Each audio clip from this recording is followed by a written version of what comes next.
In the headlines tonight, new efforts to crack down on, or at least stem, the disturbing rise in hate speech, especially on college campuses. One question at the heart of a federal investigation is how social media is fueling these angry words. ABC's Andrea Fujii reports. The U.S. Department of Education says it's now investigating 7 colleges and schools, including Cornell, Columbia, and UPenn, where students have reported anti-Semitism or Islamophobia in recent weeks. At least 2 schools have already said they're cooperating with the investigation. The schools could risk losing federal funding, depending on how they respond to results of the probe.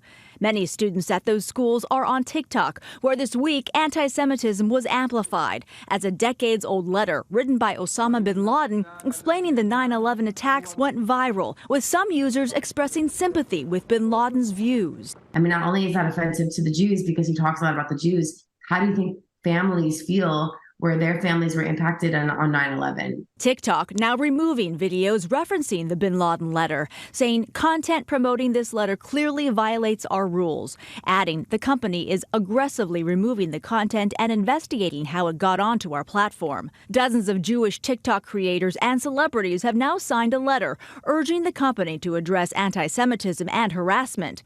Montana Tucker, an activist and influencer, says comments on her TikTok account have been filled with anti-Semitic comments since the start of the war. It's becoming like now a really harmful thing, and especially for the younger generation on social media. Nowadays, people are getting their information from TikTok, from social media. So we need to find a way to be able to get accurate information out there, to have messages at the bottom of these videos saying this is not a confirmed source. Meanwhile, over on X, formerly known as Twitter, IBM has pulled its ads off the platform concerned about pro-Nazi content. In response, the CEO of X says the platform has been extremely clear about our effort to combat anti-Semitism and discrimination.